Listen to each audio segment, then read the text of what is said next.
یہ چینل سے خدا کی دین کی ہوتی اشاعت ہے، یہ چینل رہبر انسانیت تو سب کی چاہت ہے۔ الحمدللہ والصلاة والسلام علی رسول اللہ، اما بعد۔ کل ہم نے رحمت دو عالم صلی اللہ علیہ وآلہ وسلم کے سراپے سے متعلق ایک طویل حدیث کا نصف اول پڑھا تھا۔ آج ہم نصف اخیر پڑھ رہے ہیں۔ عبارت ہے: ازج الحواجب صوابغ من غیر قرن بینہما عرق یدرہ الغضب اقن العرنین لہ نور یعلوہ یحسبہ من لم یتأملہ اشم کث اللحیہ سہل الخدین ضلیع الفم مفلج الاسنان دقیق المسربہ الی آخر الحدیث۔ ازج کہتے ہیں لامبا ہونا، گہرا ہونا اور باریک ہونا۔ تو آپ اور حاجب حواجب کی جمع ہے، حواجب جو ہے حاجب کی جمع ہے۔ حاجب کہتے کہ معنی اصلاً دربان کے ہیں، نگہبان کے ہیں۔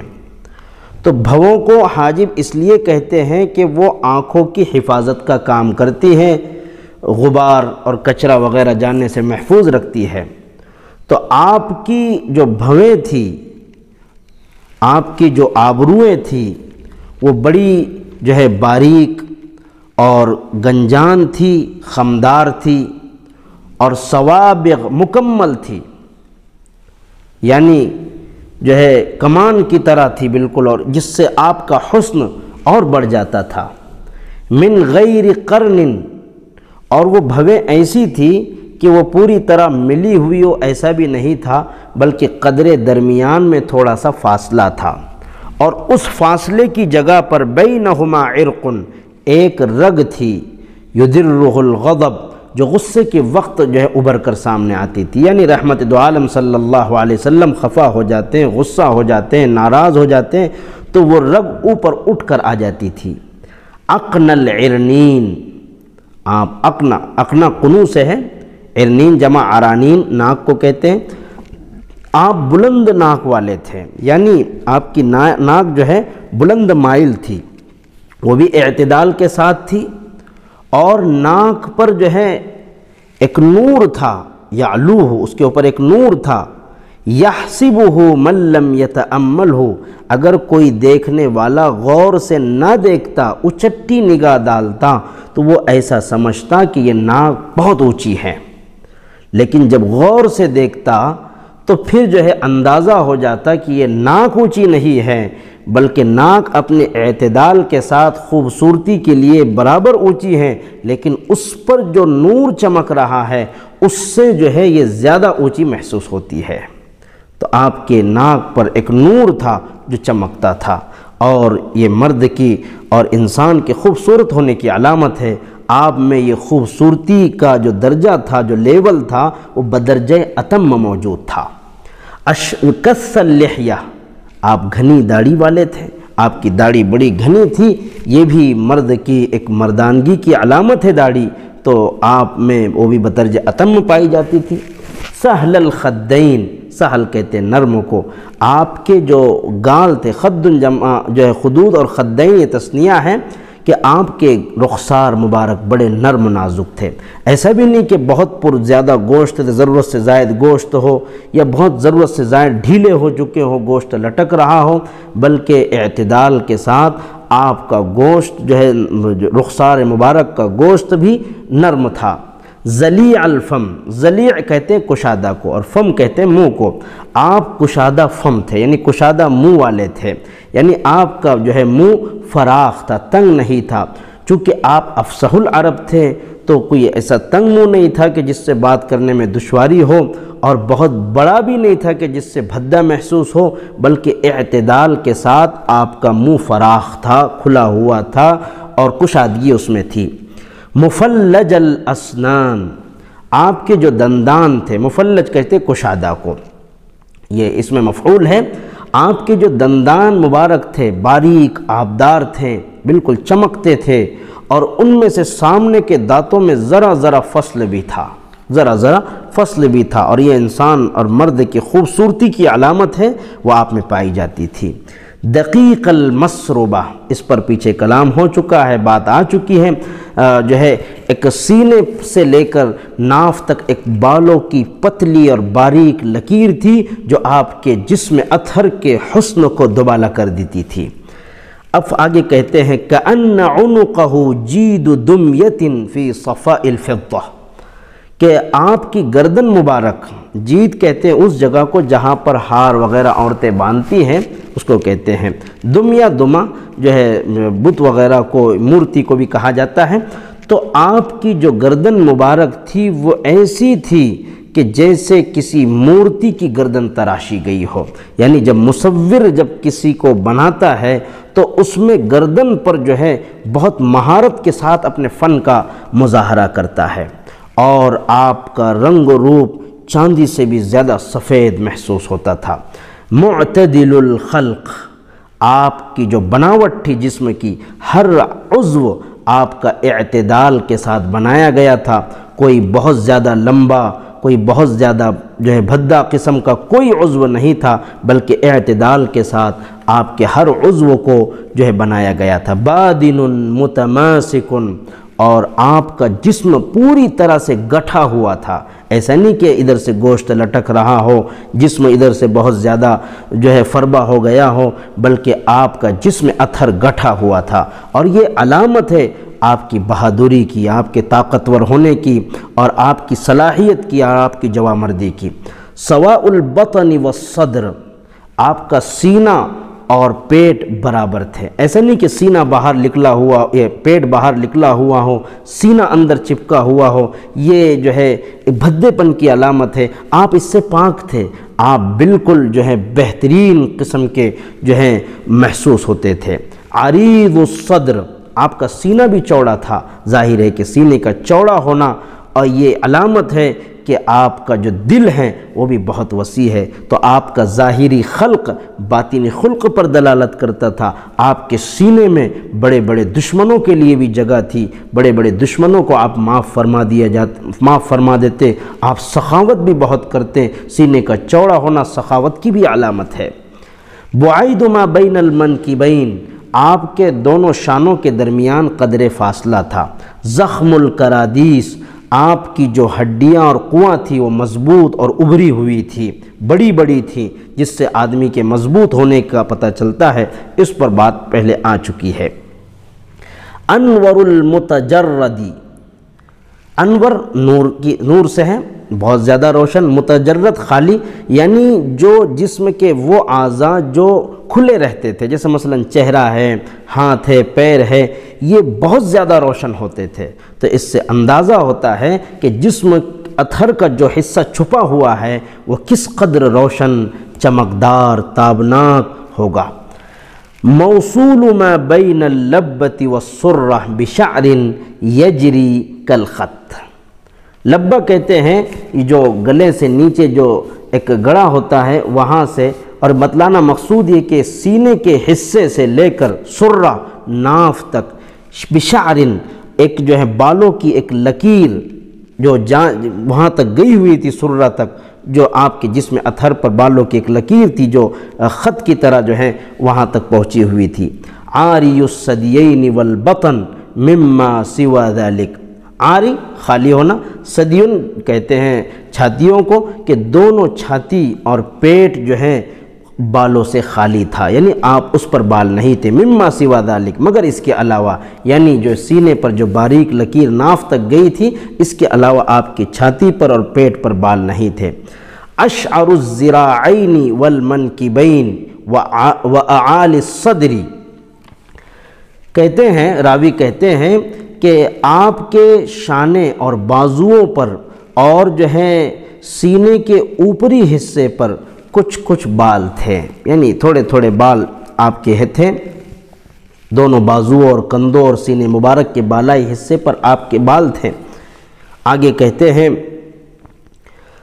طویل الزندین رحب الراحہ شثن الکفین، طویل الزندین کہتے ہیں کہ کلائیاں دراز تھی اور ہتھیلیاں فراخ. کلائیاں دراز تھی یعنی طویل الزندین، بڑی بڑی کلائیاں تھی، ایسے ضرورت سے زائد بھی نہیں، اعتدال کے ساتھ. رحب الراحہ، اور ہتھیلیاں فراخ تھی. آپ ان ہاتھوں سے بہت زیادہ سخاوت کرتے تھے اور ہتھیلیاں بڑی بھی تھی. شسن الکفین والقدمین، اس پر بات آ چکی ہے اس سے پہلے کہ آپ کی ہتھیلیاں اور قدم مبارک پر گوشت تھی. سائل الاطراف او قال شائل الاطراف، کہتے ہیں کہ ہاتھ پاؤں کی انگلیاں، طرف جمع اطراف، انگلیوں کو کہتے ہیں. ہاتھ پاؤں کی انگلیاں جو ہے اعتدال کے ساتھ لمبی تھی. جو ہے سائل اور شائل دونوں طرح پڑھا گیا ہے. خمسان الاخمصین، کہ آپ کے جو پیروں کا نچلا حصہ تھا اس میں کچھ جو ہے قدر گہرائی تھی. آپ کے پیروں کے نچلے حصے میں قدر گہرائی تھی، یعنی قدم بالکل ہموار نہ تھے بلکہ تھوڑے سے اندر کی طرف تھے. اور ایسے تھے مسیح القدمین، کہ آپ کے قدم مبارک چکنے تھے. ینبو عنہم الماء، کہ جب ان پر پانی آ جاتا تو پانی سر سے نکل جاتا تھا، یعنی آپ کے قدم مبارک بڑے چکنے تھے.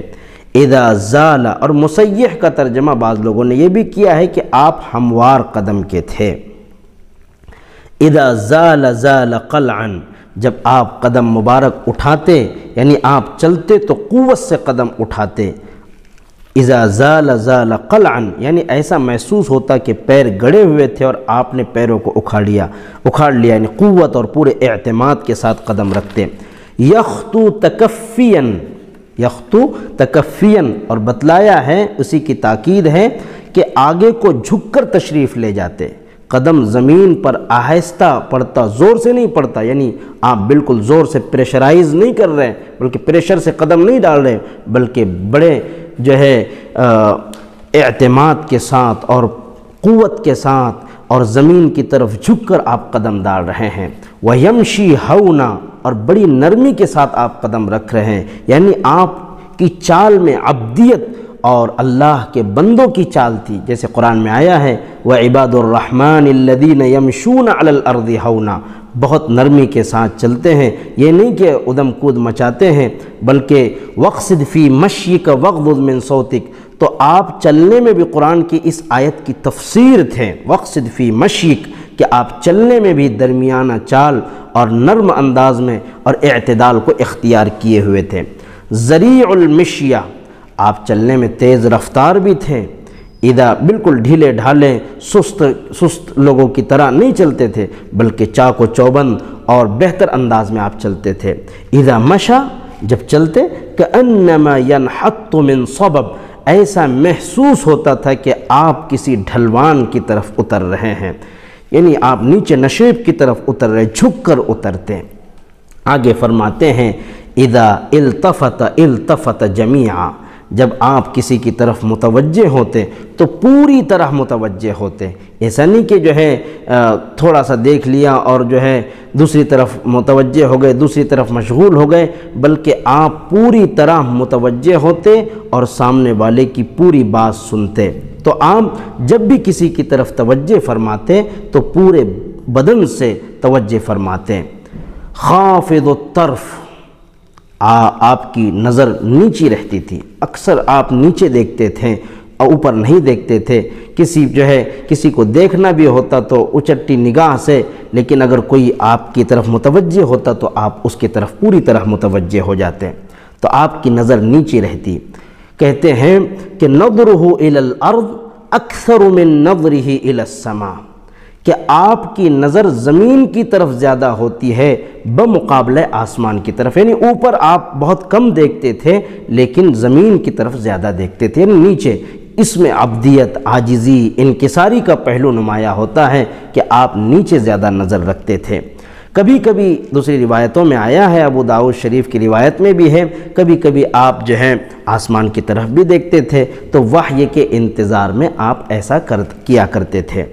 جل نظرہ الملاحظہ، آپ کی اکثر آپ کی اکثر جو نظر ہوا کرتی تھی کہ بس آپ گوشے چشم سے دیکھ لیتے تھے. گوشے چشم سے، یعنی غایت شرم و حیا کی وجہ سے پوری آنکھ بھر کر بھی نہیں آپ دیکھتے تھے۔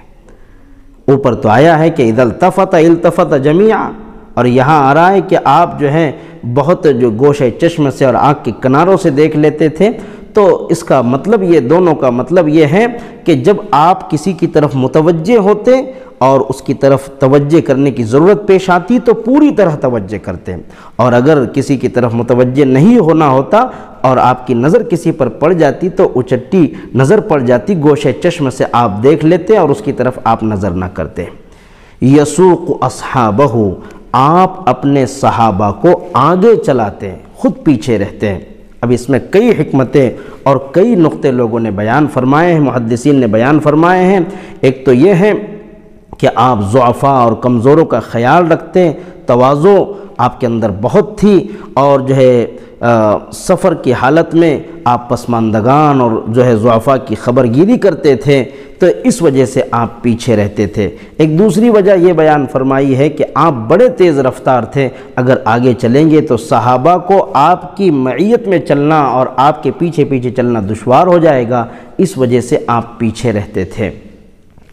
وَيَبْدَأُ مَنْ لَقِيَ بِالسَّلَامِ، اور آپ جس سے بھی ملتے سلام میں پہل کرتے، سلام کرتے۔